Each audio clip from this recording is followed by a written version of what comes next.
Teman-teman sekalian, yakinlah sebagai seorang muslim, kalau kita sedang mendapatkan nikmat, kayak kita sekarang punya kesehatan, Masya Allah, tadi mungkin teman-teman sempat sarapan pada saat datang misalnya, apa saja oksigen sekarang kita bisa hidup sehingga kita bisa bernafas, cahaya yang ditangkap oleh mata kita ini semua dari terangnya matahari, semua ini kita dan nikmat-nikmat itu semuanya yang ciptakan itu adalah Allah, yang bisa mempertahankan Allah, yang akan menghilangkan Allah. Sebagaimana juga kalau kita sedang ada kesulitan, kalau kita sakit, yang ciptakan kita Allah, la ilaha illallah, tidak ada Tuhan selain Allah yang berhak disembah. Yang menciptakan penyakit Allah, yang bisa menyembuhkan Allah. Kenapa Ustaz saya setiap kali sakit kalau ke dokter lama sekali sembuh?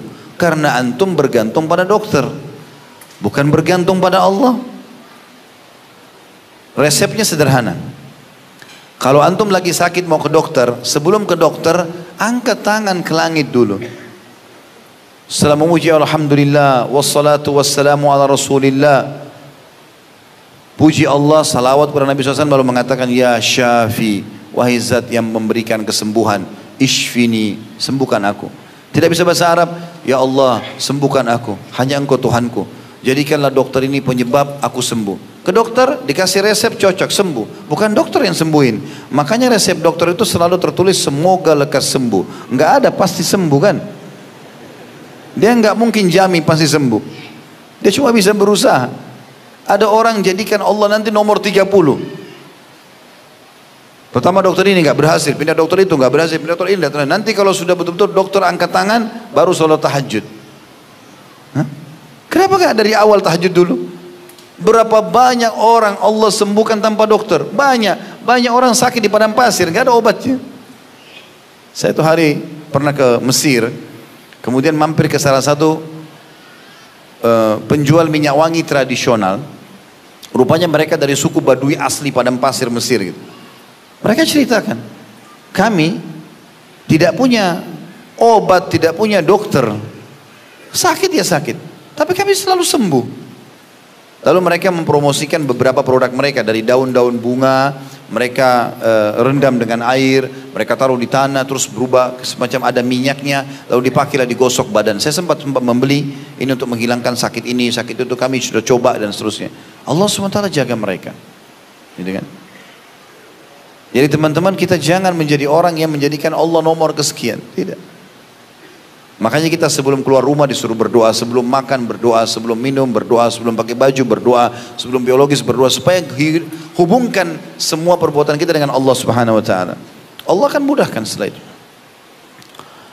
Lalu kemudian Allah mengatakan juga di ayat 63-nya, ini sampai ayat 75 ya. Amman yahdikum fi dhulumatil barri wal bahri wa man yursilur riyaha bushran baina yadi rahmati ailahum ma'allah ta'ala Allahu amma yushrikun. Siapakah yang memimpin kamu dalam kegelapan di daratan dan lautan, dan siapa pula yang mendatangkan angin sebagai kabar gembira sebelum kedatangan rahmatnya? Apakah di samping Allah ada Tuhan yang lain? Maha tinggi Allah terhadap apa yang mereka persekutukan dengannya. Maksudnya adalah, siapa yang memberikan kalian panduan pada saat gelap gulita di hutan misalnya, kalian masih bisa berjalan, masih ada sedikit yang kalian lihat cahaya. Gak ada, kalau kecuali ada, pasti ada Tuhan di situ, ada campur tangan pencipta yang mengatur itu semua. Dan siapakah yang mendatangkan angin sebagai berita gembira? Maksudnya angin sebelum turun hujan. Biasanya sebelum hujan ada angin, dan angin itu rasanya enak sekali, sepoi-sepoi, enak, nyaman, baru turun hujan gitu kan. Atau pada saat setelah turun hujan atau sementara turun hujan, anginnya enak, sejuk. Allah mengatakan itu saja tanda-tanda kebesaran ada di situ. Ya. Ayat 64-nya.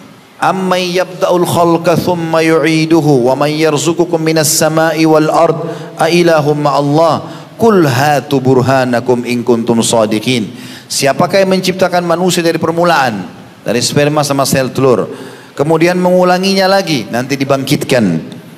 Dan siapa pula yang memberikan rezeki kepadamu dari langit dan bumi? Siapa yang keluarin buah-buahan, turunkan hujan, suburkan tanah? Kadang-kadang Allah datangkan tanda-tanda kebesarannya ya. Banyak petani, pekebun ya, mereka betul-betul menganggap dirinya hebat, sudah tanam sekian banyak. Allah SWT datangkan cobaannya. Dalam satu malam Allah datangkan tikus entah dari mana habis, nggak jadi panen. Sekali Allah tahan hujan, kemarau, mengeluh semuanya petani. Nggak bisa, nggak ada air. Maka Allah mengatakan, siapa yang memberi kalian rezeki dari langit dan bumi?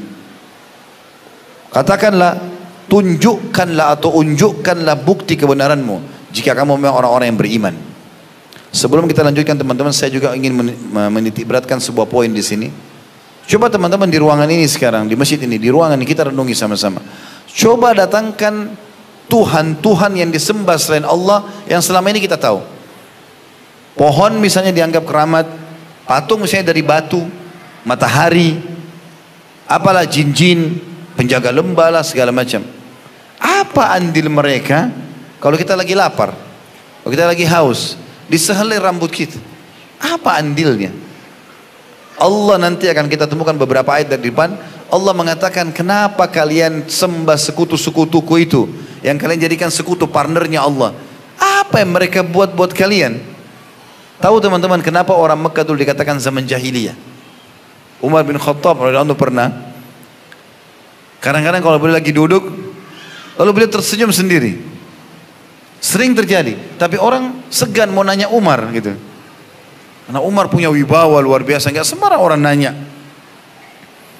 Maka satu waktu ada orang beranikan diri bertanya, wahai Amir Mu'minin, di zaman khilafahnya beliau, kenapa anda kadang-kadang kami lihat senyum sendiri?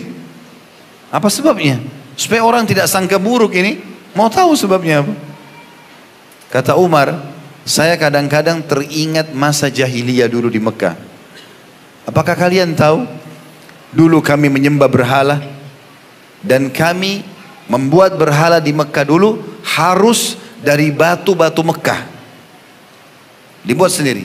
Batu itu uniknya teman-teman, dia yang pahat, dia yang bentuk matanya, dia yang bentuk hidungnya, dia yang bentuk mulutnya, kotak, apalah bentuk ini, bentuk hewan segala macam. Dia yang warnain, dia yang pikul di tempat yang dia mau sembah. Kalau rusak dia yang perbaiki. Lalu dia panggil Tuhan, wahai Tuhan, Tuhan dari mana ini? Masa Tuhan dia yang buat? Gitu kan? Umar bilang, saya teringat zaman jahiliyah dulu. Kami harus buat patung yang tidak bisa mendengar, tidak bisa melihat dari batu Mekah. Satu waktu saya pernah keluar dari Mekah, safar. Dan orang Mekah harus sembah, begitu keyakinan mereka zaman itu. Sembah patung tapi harus dari batu Mekah. Saya lupa bawa batu dari Mekah, lupa bawa Tuhan saya. Jadi dia lupa bawa Tuhannya gitu kan. Jalan di tengah jalan, di tengah padang pasir yang sudah jauh. Pada saat saya lagi istirahat sebentar, saya ingin minta keselamatan sama Tuhan saya. Cari, tidak ada Tuhannya, lupa bawa patung dari Mekah. Dia bilang, saya lupa, nggak ada. Saya cari, ada batu banyak di padang pasir, tapi tidak boleh, harus batu Mekah. Saya cari, nggak ada dari Mekah kecuali kurma, makanan saya. Ini dari Mekah, maka saya ambil kurma tersebut, saya bentuk seperti patung. Lalu saya sembah. Ini kata Umar dan saya sembah, gitu kan? Setelah itu saya lapar, maka saya potong kepala Tuhan saya dan saya makan. Bagaimana gak dinamakan zaman jahiliyah? Yang uniknya di zaman sekarang dengan teknologi canggih masih ada orang begitu. Di Indonesia ada begitu. Saya pernah lewat di suatu bandara di salah satu kota di Indonesia, tidak usah kita sebutkan, nanti ada yang tersinggung lagi. Gitu. Kadang-kadang sensitif sekali, kita suka tersinggung ini segala macam. Saya pas mau pulang ke Jakarta dari kota itu, di bandara ada satu patung di pintu. Saya nggak tahu itu manusia bukan, hewan bukan, apa ini? Hidungnya panjang, matanya belalak, gitu kan? Warnanya merah. Apa ini? Saya sempat tanya, apa ini? Oh, ini salah satu yang dianggap Tuhan. Tuhan dari mana? Hah? Ada bahkan orang taruh depan rumahnya patung dua, sudah pendek, gendut, matanya belalak, pegang pentungan. Tanya kenapa? Bisa tahan pencuri. Siapa yang bilang pencuri bisa kencing itu patung? Hah? Uniknya ada orang Islam ikut-ikutan. Taruh patung ada pentungannya. Aneh ini. Makanya Nabi SAW begitu bebasin kota Mekah, yang paling pertama beliau kerjakan, kumpulin orang Quraisy yang selama ini yakin patung-patung 360 sekian patung di dekat Ka'bah itu mereka sembah. Yang paling besar namanya Hubal. Hubal itu kalau mereka lihat ke atas, dalam buku sejarah dikatakan mereka harus melongok ke atas karena besarnya. Dan dirantai, dipasang rantai, takut Tuhan mereka dicuri. Nabi SAW kumpulin Quraisy, lalu beliau suruh mereka menyaksikan itu. Apa yang beliau lakukan? beliau pegang tongkatnya, semua patung itu dihancurin sama Nabi SAW. Yang selama ini mereka anggap Tuhan. Bahkan mereka takut sekali kualat dengan patung-patung itu. Dihancurin oleh Nabi SAW. Ada yang belum disentuh sama tongkat beliau, sudah Allah hancurkan. Hancur semuanya. Mereka lihat Tuhan-Tuhan mereka yang selama ini mereka sembah, ternyata salah ini. Sampai tiba di Hubal. Hubal ini mereka yakin paling kuat. Hukumannya berat, apalah segala macam. Melihat ke Hubal bisa kualat. Nabi SAW sentuhkan ya, dari atas unta beliau ke matanya Hubal, dicolok. Sambil kata Nabi SAW membaca ayat, wa qul ja'al haqqu wa zahaqal batil innal batila kana zahuqa. Katakanlah kebenaran datang dan kebatilan akan kalah, dan kebatilan pasti akan hancur gitu. Dicolok sama Nabi SAW, goncang Hubal. Padahal itu batu, mesti puluhan orang yang bisa menggerakkan. Gerak pun susah, beratnya. Batu gunung utuh besar gitu. Nabi SAW colok, goyang. Lalu Nabi SAW baca lagi kedua kali, dicolok mata sebelahnya. Maka Hubal jatuh, pecah semuanya. Semenjak itu, kata para ulama, ahli sejarah mengatakan, orang-orang Quraisy menyadari ternyata yang mereka sembah selama ini adalah kesalahan. Patung. Rusak pun dia yang perbaiki, dianggap Tuhan. Orang-orang di Jepang sekarang banyak meyakini matahari sebagai Tuhan. Mereka mengatakan kaisar mereka adalah anak dewa matahari, berarti anaknya Tuhan. Subhanallah, Allah ceritakan Ibrahim alaihissalam pernah itu bertafakkur, memikirkan. Dia lihat bulan, oh ini Tuhan saya, kata Ibrahim alaihissalam. Ditunggu sampai pagi, hilang bulannya, matahari terbit. Lalu Allah ceritakan, tuh lihat matahari, apa Nabi Ibrahim alaihissalam mengatakan? Hada Rabbi, hada akbar. Ini Tuhanku, ini lebih besar, matahari. Allah ceritakan dalam Al-Quran. Maka pada saat ditunggu sampai terbenam matahari, terbenam matahari. Maka Ibrahim alaihissalam mengatakan, tidak mungkin Tuhanku terbenam. Maka dia mengatakan, saya mau arahkan wajah saya kepada yang telah menciptakan langit dan bumi ini. Bukan cuma matahari dan bulan gitu. Seperti itu ya, fenomenanya. Begitu juga dengan orang yang menyembah syaitan, jin. Iseng ini. Datang ke gua, datang ke pinggir laut, wahai penjaga gua, wahai penjaga laut. Mana itu penjaganya? Pernah lihat?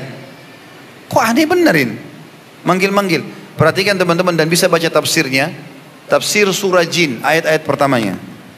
Allah ceritakan surah nomor 70 dalam Al-Quran. Orang-orang Arab Quraisy dulu zaman jahiliyah, mereka agak aneh ini. Apa anehnya?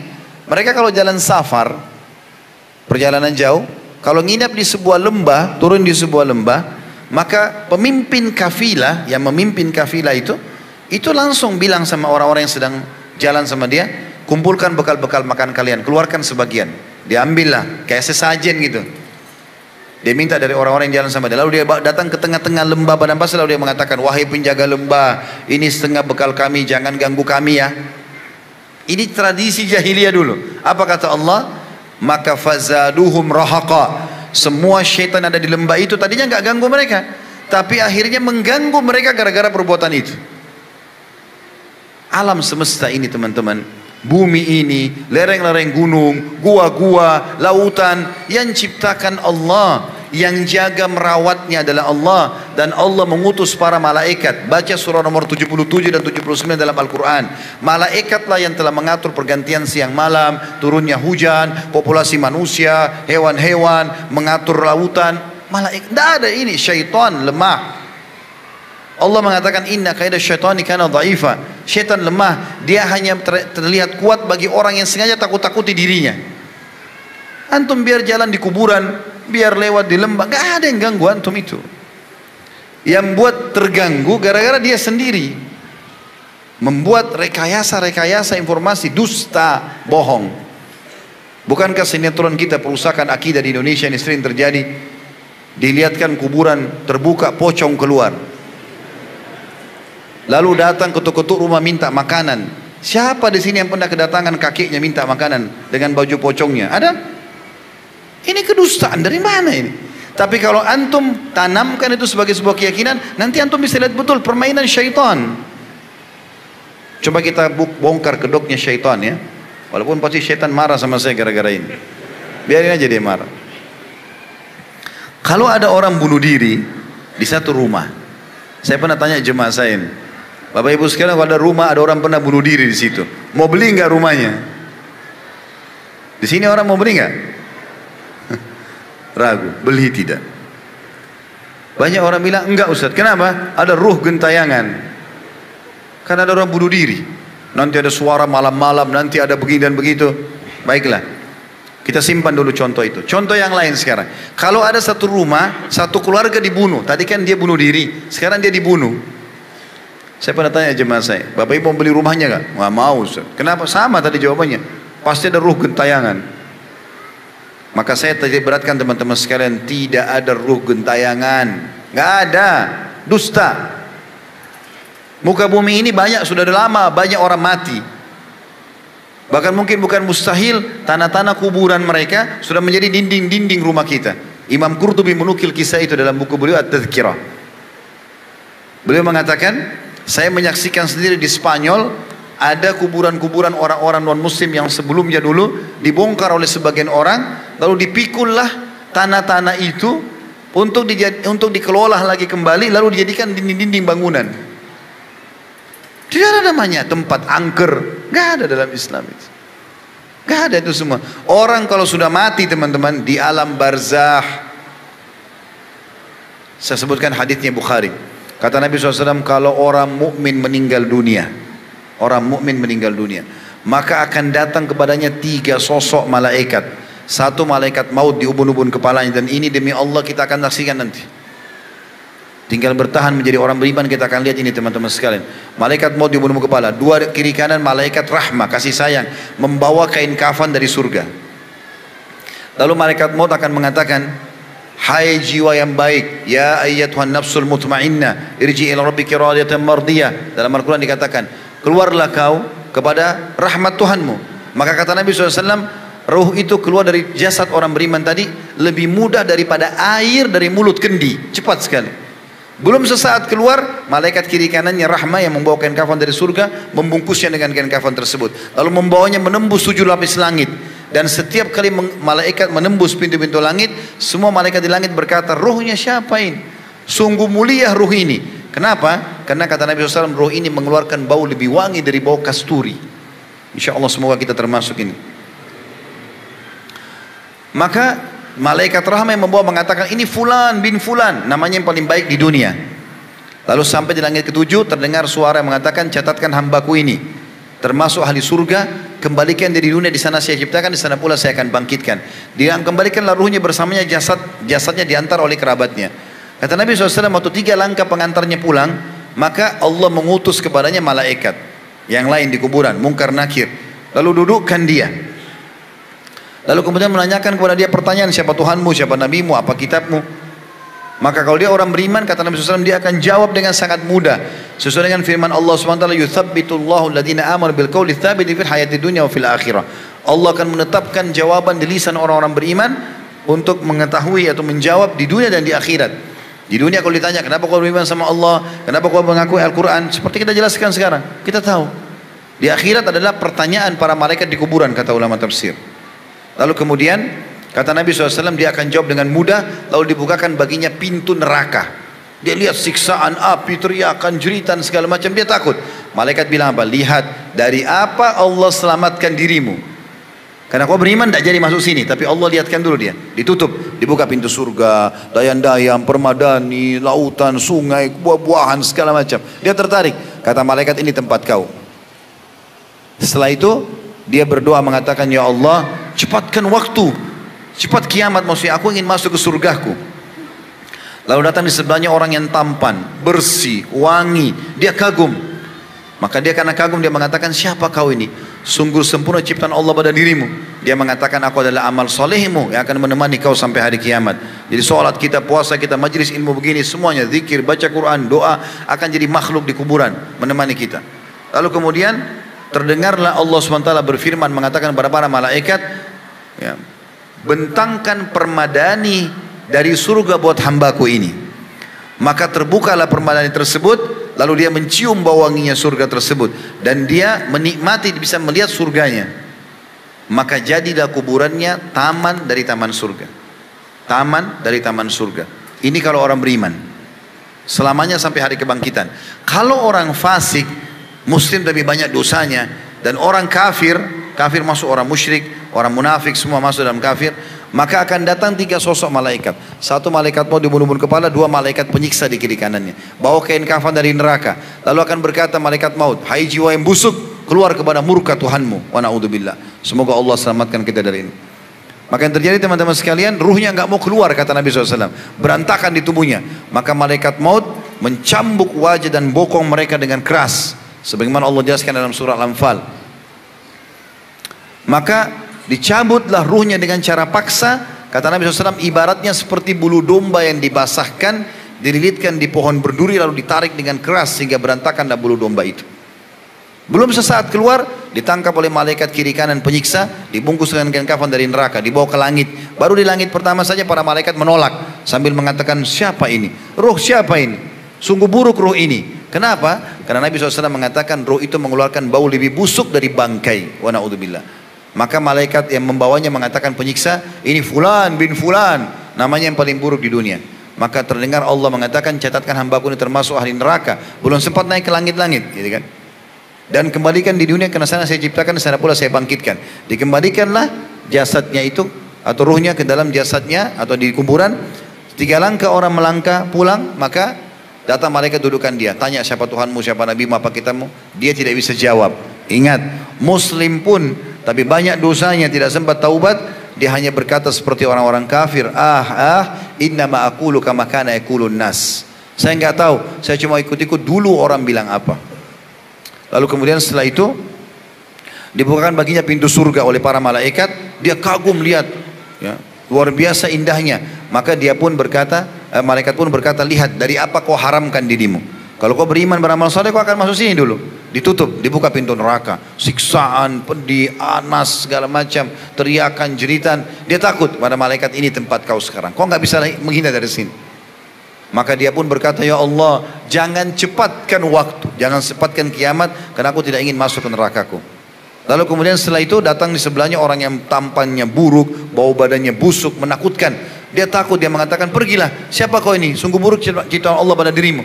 Maka orang itu mengatakan, aku adalah dosa-dosamu yang akan menemani kau sampai hari kiamat. Zinanya, dustanya, segala macam akan temani dia. Kemudian setelah itu, kata Nabi SAW, dinding kuburannya dalam hadis Bukhari, dinding kuburannya akan menjepit tubuhnya sampai tulang rusuknya seperti ini.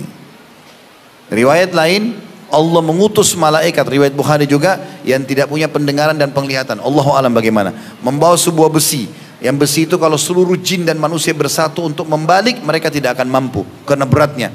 Dipukulkanlah kepada orang ini dan seluruh makhluknya Allah mendengarkan kecuali jin dan manusia. Karena kalau mereka dengarkan cambukan malaikat itu, mereka akan meninggal seketika. Maka jadilah kuburannya lubang dari lubang neraka. Kenapa Ustaz datangkan riwayat sepanjang seperti ini? Karena saya mau hubungkan tadi dengan masalah itu, ruh gentayangan tadi. Orang yang tadi contoh pertama bunuh diri dosa bukan? Nah, masih ada yang ragu dosa nggak? Karena di Indonesia ini masih ada yang minum baygon lah, putusin urat nadinya lah, buang dirinya. Ini kenapa bunuh diri? Dan aneh, karena putus cinta, karena PHK kerja, masih bisa nikah sama yang lain, bisa kerja yang lain, gitu kan? Tapi jelas seperti itu. Orang yang bunuh diri tadi dosa, berarti dia di kuburannya sedang disiksa. Nggak ada lagi gentayangan datang ke rumah ganggu-ganggu orang, keluarin suara, nggak ada.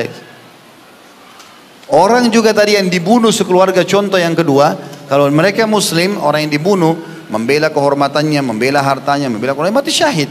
Maka mereka kuburannya jadi taman dari taman surga. Juga tidak akan keluar gentayangan ganggu orang. Lalu Ustaz, dari mana suara bayi di rumah saya? Ada suara ini di atap saya, ada begini dan begitu. Itu permainan syaitan yang ada di sekitar rumah antum. Kapan antum besar-besarkan, makin jadi dia. Oh, kayaknya saya takut ke belakang rumah, nanti ada suara ini. Padahal tidak ada suara sebelumnya. Dia yang buat itu. Datanglah syaitan seperti dari kasus orang-orang Quraisy di lembah. Tidak ada apa-apa wahai penjaga lembah, jangan ganggu kami. Maka Allah bilang syaitan makin kerjain mereka. Antum kalau lewat di sebuah rumah ada orang bunuh diri, misalnya pagarnya 10 meter, begitu antum jalan, syaitan di situ keliling. Itu orang yang bunuh diri, perempuan, rambutnya panjang, matanya belalak, gini-gini. Kalau antum takut, balik ke sana, ada kita lihat betul, itu permainan syaitan. Tapi kalau kita tidak takut, a'udzubillahi minasyaitonir rajim, jalan, tidak akan ada apa-apa. Jadi itu semua cuma permainan syaitan. Ya. Baik, kita lanjutkan ayatnya. Kembali kepada ayat tadi. Ayat 65-nya, "Qul la ya'lamu man fis samawati wal ardil ghaiba illallah wa ma yusy'iruna ayyana yub'atsun." Katakanlah tidak ada seorang pun di langit dan di bumi yang mengetahui perkara yang gaib kecuali Allah, dan mereka tidak mengetahui bila mereka akan dibangkitkan.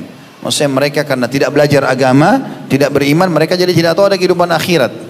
Ayat 66-nya, "Balid daraka ilmuhum fil akhirah bal hum fi syakkim minha bal hum minha amun."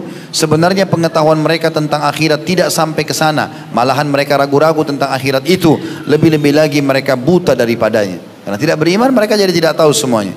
Ayat 67, "Wa qala alladziina kafaru a idza kunna turaban wa abauna a inna lamukhrajun." Berkatalah orang-orang kafir, apakah setelah kita menjadi tanah dan begitu pula bapak-bapak kita, apakah sungguhnya kita akan dikeluarkan dari kubur? Maka Allah berfirman di ayat 68-nya, "Laqad uidna hadza nahnu wa abauna min qablu in hadza illa asatirul awwalin." Sesungguhnya kami telah diberi ancaman dengan ini dan juga bapak-bapak kami dahulu, dan ini tidak lain hanyalah dongengan-dongengan orang-orang dahulu kala. Ayat 69 Allah bilang, "Qul siru fil ardi." Ini jawabannya. "Qul siru fil ardi fanzuru kaifa kana akibatul mujrimin." Kalau kalian lagu dengan siksa-siksa neraka atau siksa kuburan itu, berjalanlah kalian di muka bumi, lalu perhatikanlah bagaimana akibat orang-orang yang berdosa. Sampai sekarang masih ada muminya Fir'aun, masih ada piramidanya. Kita tidak sempat ke Mesir, bisa tonton di cuplikan di YouTube. Kita masih bisa lihat sisa istananya Namrud yang Allah binasakan di zaman Ibrahim alaihissalam. Kita masih bisa lihat sisa peninggalan kaum Thamud, kaumnya Nabi Saleh di Madain Saleh di Saudi, yang 4 jam dari kota Madinah, tembok-tembok yang mereka jebol menjadi bangunan, ya, dan seterusnya. Ayat terakhir ayat 70-nya Allah mengatakan, "Wala tahzan 'alaihim wala takun fi dhaikin mimma yamkurun." Maka janganlah hai Muhammad kau berduka cita terhadap mereka, maksudnya yang tidak mau beriman, dan janganlah dadamu merasa sempit terhadap apa yang mereka tipu dayakan. Mereka tidak usah dikhawatirkan karena mereka akan disiksa oleh Allah Subhanahu wa ta'ala. Kita lihat juga surah Al-Ankabut ayat 17, ya. Allah mengatakan tentang yang disembah selain Allah di Al-Ankabut ayat 17, "Innama ta'buduna min dunillahi awthana wa takhluquna ifka. Innal ladzina ta'buduna min dunillahi la yamlikuna lakum rizqan fabtagu indallahi rizqa wa'buduhu washkuru lah ilaihi turja'un." Sesungguhnya apa yang kamu sembah selain Allah itu, batu, pohon, air, api, jin-jin, adalah berhala. Nggak ada manfaatnya buat kalian. Dan kalian membuat itu dusta. Karang-karang, oh ini Tuhanku, oh itu Tuhanku. Di karang-karang, tidak ada buktinya. Sesungguhnya yang kamu sembah selain Allah itu tidak mampu memberikan rezeki kepadamu. Maka mintalah rezeki itu di sisi Allah, dan sembahlah Dia, dan bersyukurlah kepadanya. Hanya kepadanya lah kalian akan dikembalikan. Itu juga ayat-ayat mulia, kita percepat sedikit karena waktunya. Surah Ar-Rum, surah nomor 30, di ayat 20, mulai ayat 20-nya. A'udzubillahi minasyaitonirrajim. Allah menjelaskan dan memperkenalkan dirinya tentang bukti-bukti kalau Dia pencipta. Wa min ayatihi an khalaqakum min turabin thumma idza antum basharun tantashirun. Dan di antara tanda-tanda kekuasaannya Allah ialah Dia menciptakan kamu dari tanah, kemudian tiba-tiba kamu menjadi manusia yang berkembang biak. Adam alaihissalam dari tanah, dan kata Nabi SAW, kalian semua dari Adam dan Adam dari tanah. Ayat 21-nya, "Wa min ayatihi an khalaqa lakum min anfusikum azwajan litaskunu ilaiha wa ja'ala bainakum mawaddatan wa rahmah inna fi dzalika laayatin liqaumin yatafakkarun." Dan di antara tanda-tanda kekuasaannya Allah, N-nya besar kata ganti Allah, ialah Dia, D-nya besar juga Allah, Dia menciptakan untukmu istri-istri dari jenismu sendiri. Kita cenderung dengan manusia supaya kamu cenderung dan merasa tentram kepadanya, terpenuhi biologis kalian. Yang dijadikannya di antara kalian rasa kasih dan sayang. Sesungguhnya pada demikian itu benar-benar terdapat tanda-tanda bagi kaum yang mau berfikir. Ada kecenderungan dengan lawan jenis, apalagi kalau sudah menikah ada kasih sayang. Ini Allah yang buat semua itu. Ayat 22, "Wa min ayatihi", perhatikan kalimat wa min ayati, dan tanda-tanda kebesaran Allah. "Khalqus samawati wal ardi wa ikhtilafu alsinatikum wa alwanikum inna fi dzalika laayatin lil alamin." Di antara tanda-tanda kekuasaannya Allah ialah Ia menciptakan langit dan bumi dan berlain-lainnya bahasamu. Maksudnya fenomena bahasa. Jadi ada bahasa Indonesia. Di Indonesia pun ini ada banyak bahasa. Daerah ini beda bahasa, daerah itu beda bahasa. Ini semua bahasa, ini semua tanda-tanda kebesaran Allah. Kita bisa bicara seperti ini dan saling mengerti, itu juga tanda-tanda kebesaran Allah. Dan Allah mengatakan selain penciptaan langit dan bumi juga bahasa kalian yang berbeda-beda. Dan warna kulit kalian. Ada yang hitam, ada yang sawo matang, ada yang putih, ada yang merah dan seterusnya. Sesungguhnya pada demikian itu benar-benar terdapat tanda-tanda bagi orang yang mengetahui. Maksudnya mau belajar. Lanjutannya ayat 23. Wa min ayatihi, juga tanda-tanda kekuasaannya Allah. Manamukum bil-laili wan-nahari wabtigha'ukum min fadli. Inna fi dzalika laayatin liqaumin yasma'un. Di antara tanda-tanda kekuasaannya adalah tidurmu di waktu malam. Umumnya orang kalau malam ngantuk, tidur. Ini tanda-tanda kebesaran Allah. Kadang-kadang kita waktu tidur tidak sadar lagi. Ya, sampai dikatakan dalam sebuah hadis oleh Nabi SAW, diangkat pena catatan amal dari 3 orang. Anak kecil sampai dia balik, orang gila sampai dia sadar, orang tidur sampai dia bangun. Tidur itu tanda kebesaran Allah. Tubuh kita kayak sedang diperbaiki kembali, makanya bangun tidur segar. Itu tanda-tanda kebesaran Allah, bukan cuma sekedar tidur saja. Allah juga mengatakan, di antara tanda-tanda kalian ada tidurmu di waktu malam dan siang hari, dan usahamu mencari sebagian dari karunia-Nya, maksudnya mencari rezeki, punya keinginan bekerja. Sesungguhnya pada yang demikian itu benar-benar terdapat tanda-tanda bagi kaum yang mau mendengarkan. Ayat 24, wa min ayatihi yurikumul barqa khawfan wa tama'an wa yunazzilu minas sama'i ma'an fayuhyi bihil ard fayuhyi bihil arda ba'da mautiha inna fi dzalika laayatin liqaumin yaqilun. Di antara tanda-tanda kekuasaannya juga adalah Dia memperlihatkan kepadamu kilat yang menimbulkan ketakutan dan harapan. Fenomena listrik kilat yang besar kita bisa lihat, gitu kan.